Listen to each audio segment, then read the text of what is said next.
Hey there, everybody. Watch now, because here comes the sun. Never mind what it says there. Is it physical Earth curvature? This blocks that, that blocks this. The video footage here, you have to have a zoom, and you have to have filters, and you have to be there on the correct day with correct sunshine. Now watch this. The sun is not rising over the horizon. It's coming through the atmosphere. It's piercing its way through the atmosphere. Before you couldn't see it because it has to look through so much moisture and dust and dirt and fog that it can't get through.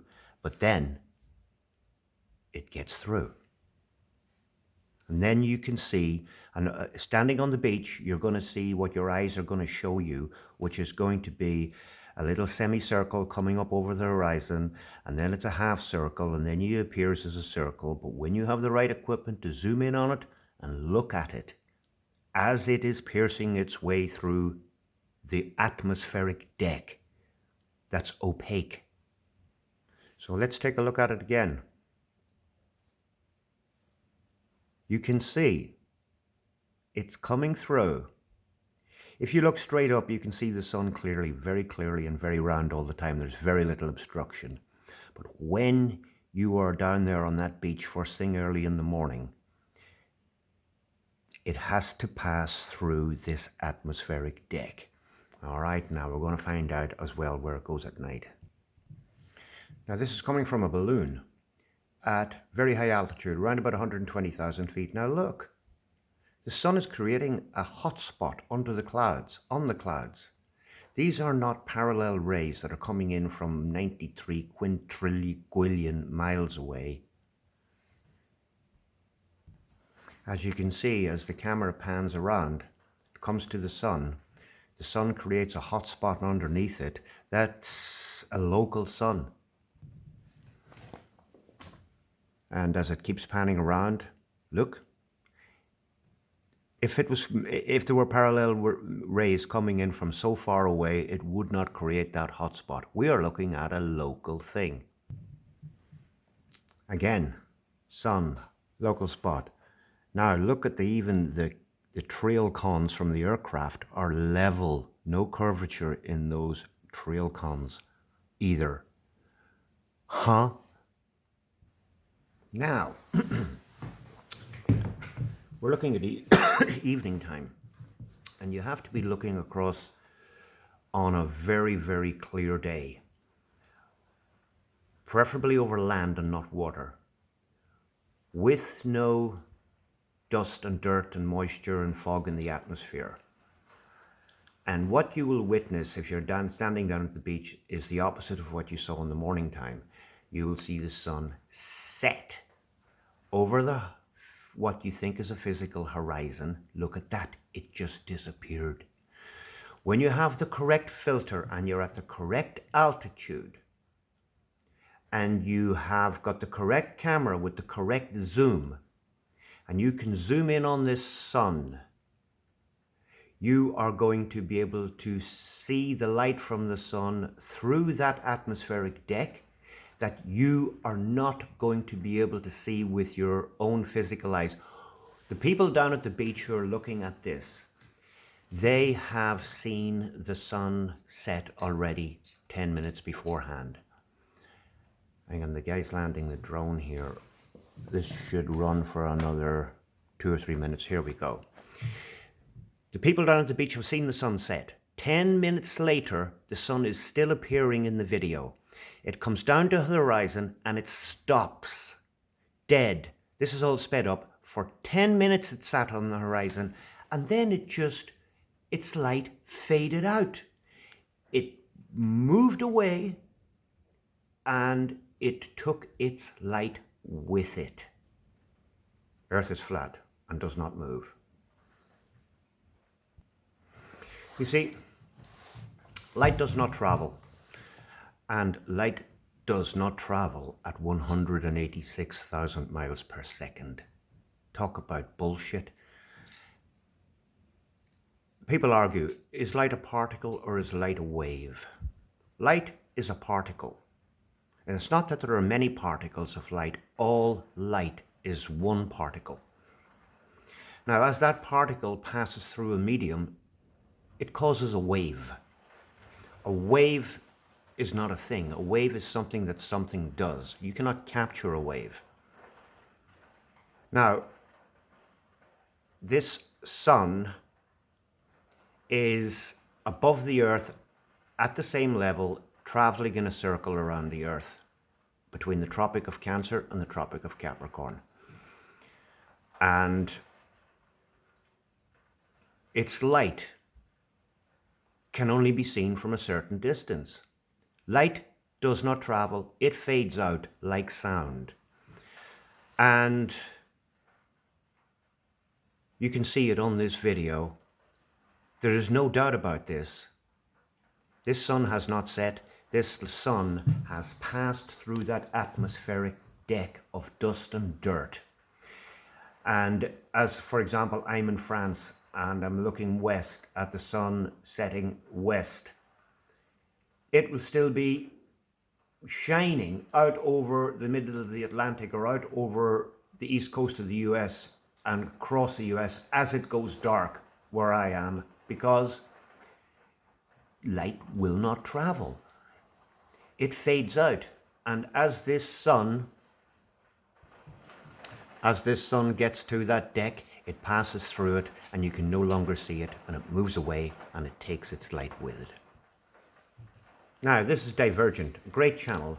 I don't fully agree with him on everything, but I do agree with him on a hell of a lot of things. Now, as you can see this lightning coming down from the sky? This is electricity. The sun is electric. The sun is a positive electric cathode. The moon is a negative electric anode. The sea is a salt electrolyte, and the land is a salt bridge. And it's a big battery. You're living in a big battery, people. And when that battery sends out electricity, it comes down in this form, in fractals. And as you know, people do get hit by lightning. And when they do, these fractals are on their bodies. This is what electricity does. It fries everything, and it fries it in this manner. The way the lightning comes down from the sky is the pattern that it will leave on your body if it hits you. So stay in out of the storms. Now, when you look at the surface of the Earth, all over the Earth, Google it, all over the Earth, United States especially in the deserts, you can see these Lichtenberg fractals, like lightning, like the pattern on the girl's skin that got hit by lightning, and on the surface of the Earth. There's something interfered with the sun. You see, the sun is an electric force, and the Earth is a magnetic force. Where they meet is where the sun appears. We'll get to that in a few minutes. There are more of them. Google Earth. Now, the Earth got fried.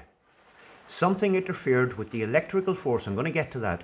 The magnetic force was interfered with, and the electric force had no interference, and it came down and it hit the Earth and it cooked the Earth. Did the electric force from the sun. Something or someone interfered with the magnetic pulse to cause this to happen. I'll get to that in a minute. There's more. It's unmistakable. I'm going to put a date on this too. I'm going to put a date on when this happened. Of course, archaeologists, geologists, and fucking historians tell you, 320 trillion fucking years ago. No, it didn't. It wasn't even 320 years ago. You see what they're like? You see what they do to the human body? What lightning is? And what it does when it hits the Earth? These things are hundreds of miles long. Yep. Now watch this guy drop these two things. You see, the bottom doesn't fall. The bottom doesn't fall. They fall. Items are pushed from the top down, not sucked from the bottom up. So can you see the hot spot again? The sun is above it, and it creates a hot circle underneath it. Otherwise, if it was 150 trillion, billion, grillion miles away, it would light the whole place up equally. Take a look at this clock. This does not give 12 hours, it gives 24 hours. They fooled us by chopping a day into 12 hours and giving you a watch and a clock with 1, 2, 3, 4 all the way up to 12. This thing goes 1, 2, 3, 4 all the way up to 24. And each hour gives you the 15-degree difference in between each hour the sun passes. And that is from the Gleason's azimuthal equidistant map. The only true map, they say, yet I still don't trust maps. This is what they want you to believe that you live on. The sun is traveling at 500,000 miles per hour. The Earth is orbiting the sun at 66,600 miles per hour, spinning at the equator at 1,000 miles per hour, yet you can't feel a thing. Now, as this is going on, they say there are 17 or 20,000 satellites going around the Earth. Some are out at 1 million miles out in a fixed orbit. How the fuck does a fixed orbit satellite stay in place following the Earth and following the sun at millions of miles per hour in many different directions? It's all bullshit. There is no such thing. If there was a fixed orbit satellite 1 million miles from the Earth, or even 1,000 miles from the Earth, it wouldn't matter. And it had to stay in place following this Earth, spinning at 1,000 miles per hour, orbiting the sun at 66,600 miles per hour, and following the sun at 500,000 miles per hour. If the sun was traveling at 500,000 miles per hour, you would see a wake. A wake. Like, if you ever seen a comet has a wake behind it, a tail. A meteorite shooting through the sky at night has a tail behind it because it's traveling. If you pick up a piece of hot coal off the ground at burning and you throw it across the field, you will see a wake or a tail behind it. Our sun traveling at 500,000 miles per hour, there's no wake. Horse bullshit. Yep, this is what they want you to believe you live on. A tiny speck of dust. That's all you are. In an infinite universe, you are so meaningless. Someone went to the trouble to create this. This is what $53 billion a day will do for you. You can create this shit and you can fool the world. Yet, we feel no motion. All experiments to try to detect the motion of the Earth fails to detect the motion of the Earth. But yet the vast majority of people carry in a mindset with them that they are on this thing, traveling at these speeds. You're never going to be in the same place twice, ever. You know, so believe what you want to believe. But once they can claim that the Earth is not a created, intelligently designed system, that it's the result of a haphazard explosion in space, and you carry that with you throughout your life as a mindset. Now, let me show you a little demonstration, okay? So, whoops, bloody thing won't work. That's great, isn't it? Get myself a marker out, and I can't get it to work. I don't know if you can see that circle or not. I didn't want to do it in black, but let me do it in black. So, there you go. There's a circle. Now, hang on a second. This is how technically advanced I am down here, okay? So, there's the Earth, right? Okay, so this here is Australia, New Zealand, okay? And then you've got Asia coming around. Then you've got Africa going down like this, coming up like this. You've got Europe and all of that. Then over here you've got the Americas, right? And then it goes down like that, and it comes up like that, goes around like that, goes in like that, comes up like that, goes around like that. How's that? It's a fucking map of the world. Okay? Okay? Now, in here in the center, you've got the North Pole. In this North Pole gives off an oscillating magnetic frequency pulse out across the Earth, out across the plane of the Earth. It turns once every 24 hours. It follows the stars. The stars turn in the sky once every 24 hours, more accurate than your best and most expensive Rolex watch that you can buy.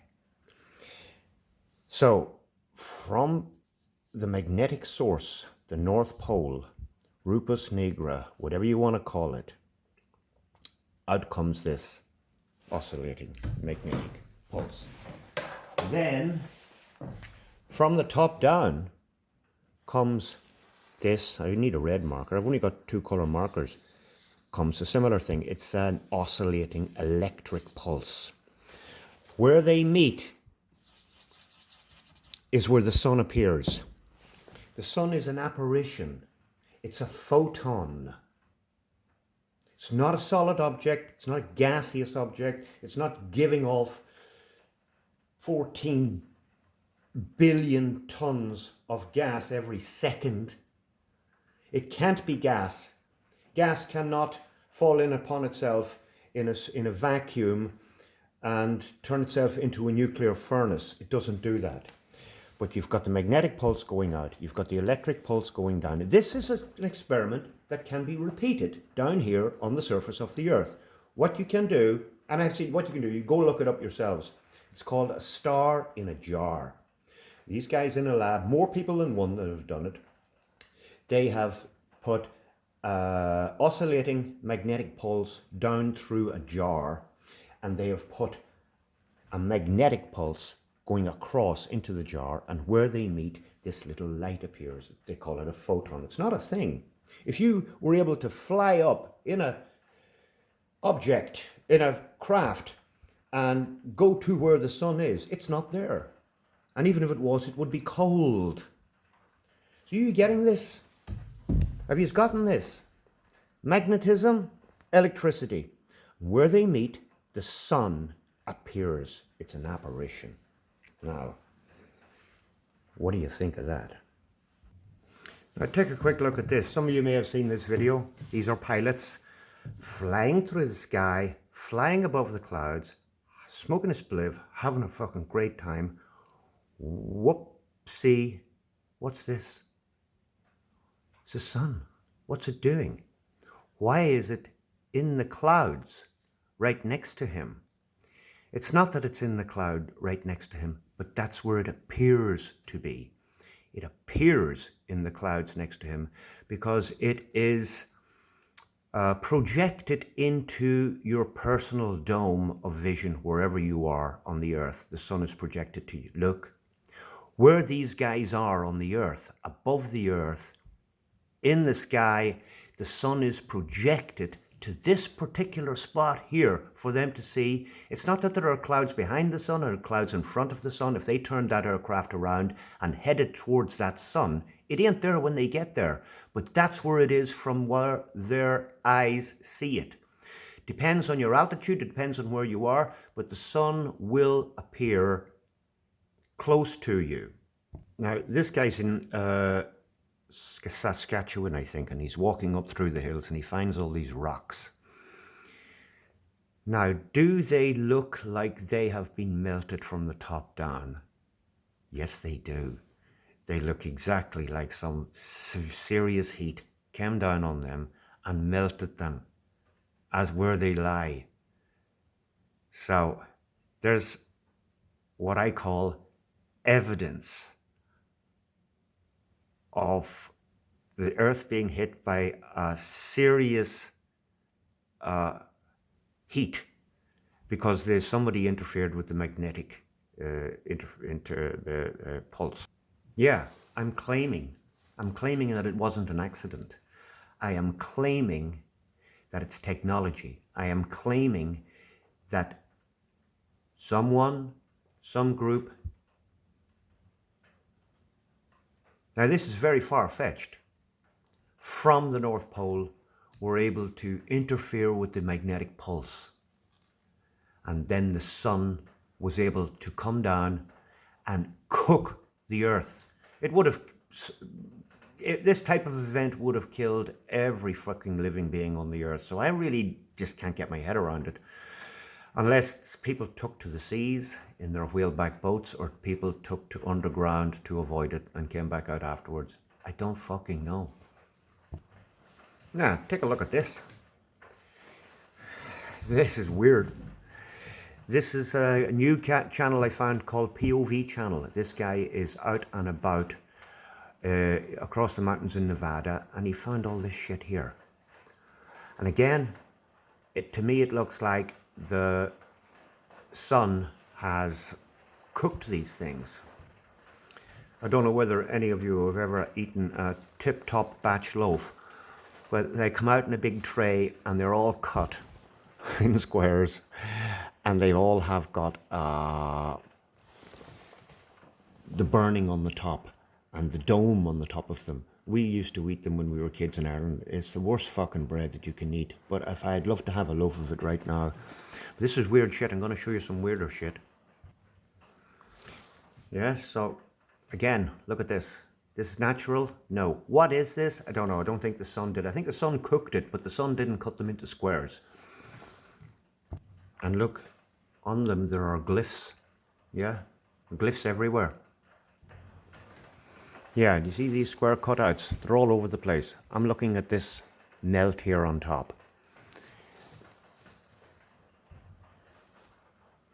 Crazy shit, huh? See this?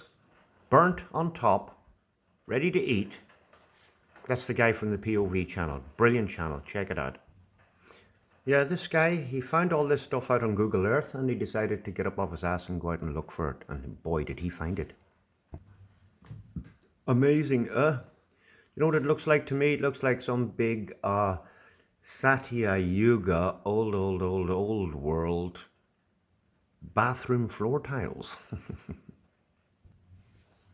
And again, wherever he goes, doesn't matter where he goes, we can see this like melt.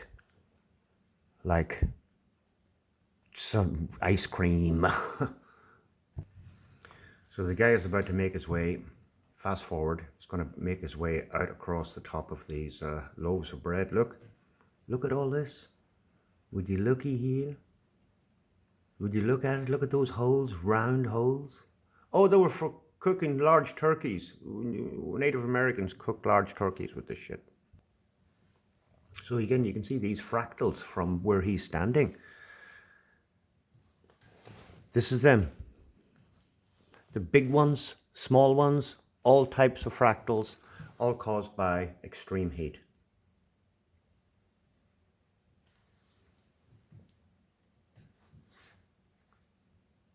Just let it play for a moment or so.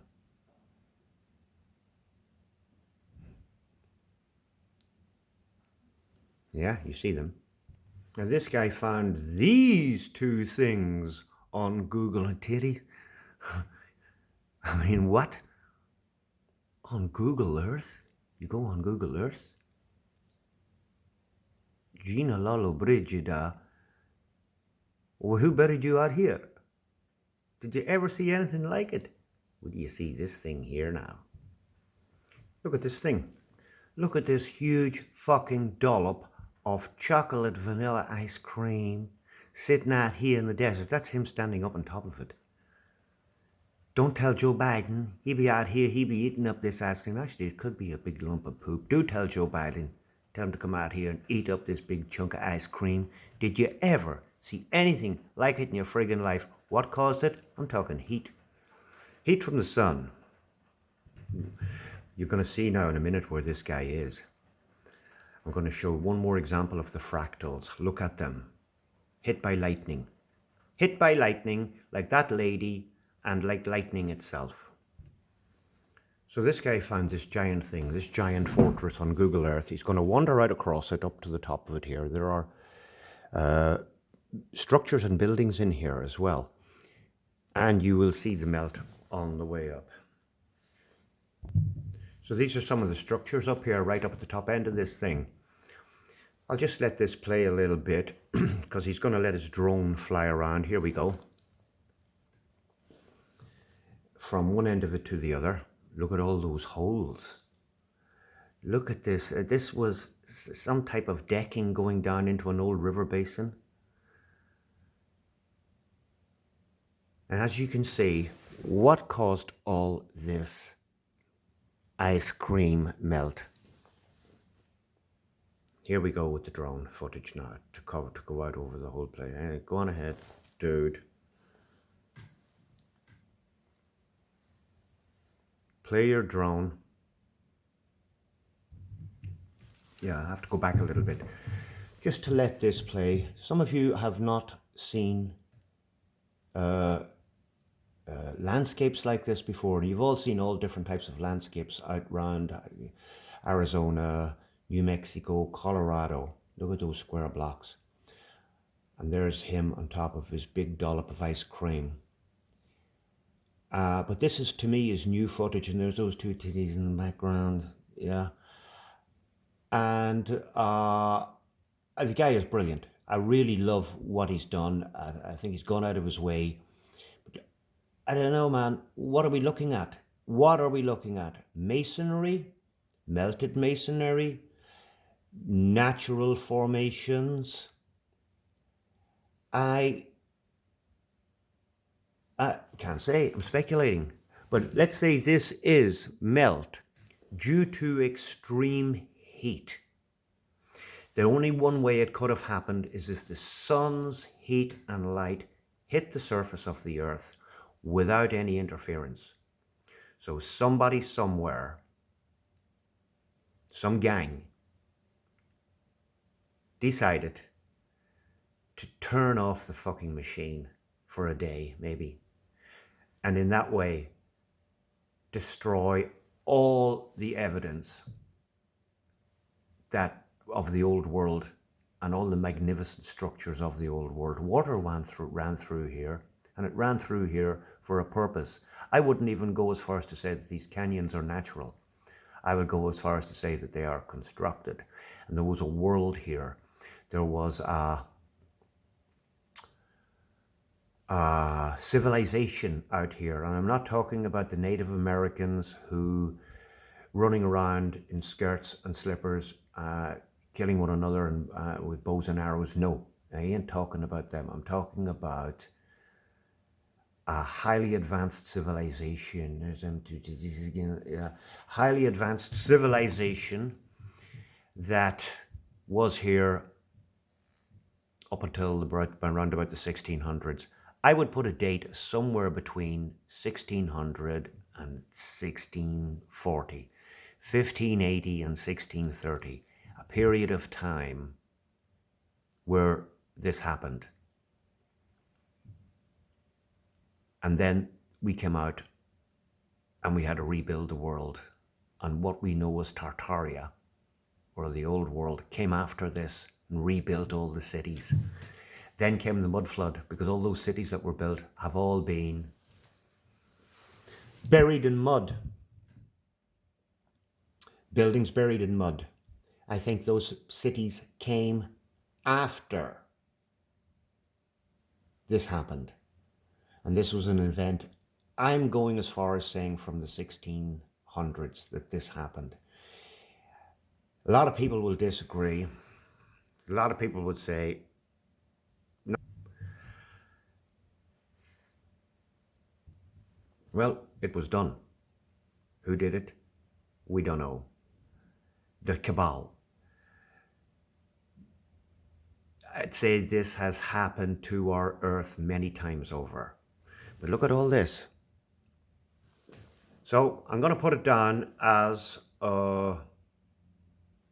what I'm saying it is, which is extreme heat.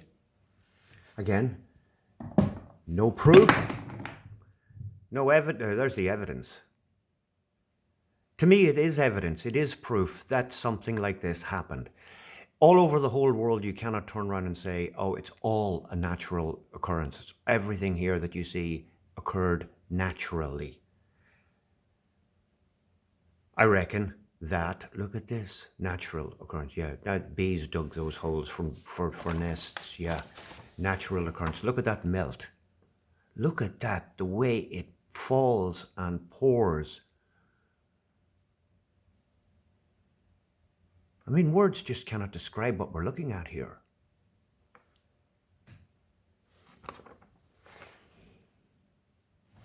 Hang on. Just going to hold it on a still like that there for a moment, yeah? So like I said to you, I'm saying the interference from the magnetic pulse being interfered with and allowing the sun to have nothing that it can form its apparition photon with, and it hits the earth and it cooks the earth.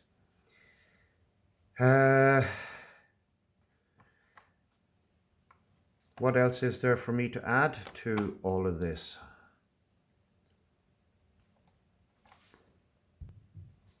Getting back to the light from the sun, and I showed you the sun appearing through the atmospheric deck. I've shown you the sun disappearing out through the atmospheric deck and taking its light with it. Light does not travel.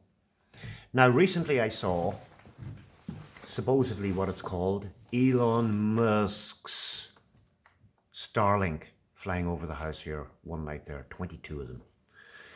And we reckon they're being dragged by some type of aircraft. If you listen very carefully when they go over, turn everything down and listen carefully, see if you can hear an aircraft. Because light does not travel. You got a car? Yeah, you got a car. I got cars, trucks, everything, okay? My truck needs a large diesel engine with a large alternator, generator, a large battery, in order for me to be able to drive around at night and shine my lights 200 yards down the road. I need all of that to see 200 yards. And we're supposed to believe that Elon Musk's satellites flying through the sky, we can see them? Each one is the size of a fucking washing machine. They say they're 340 miles high in the sky. Now, how the fuck are you going to see a washing machine 340 miles away? Oh, it's got solar panels, and it generates electricity and it creates a light. It creates a light 340 miles away with a tiny little fucking solar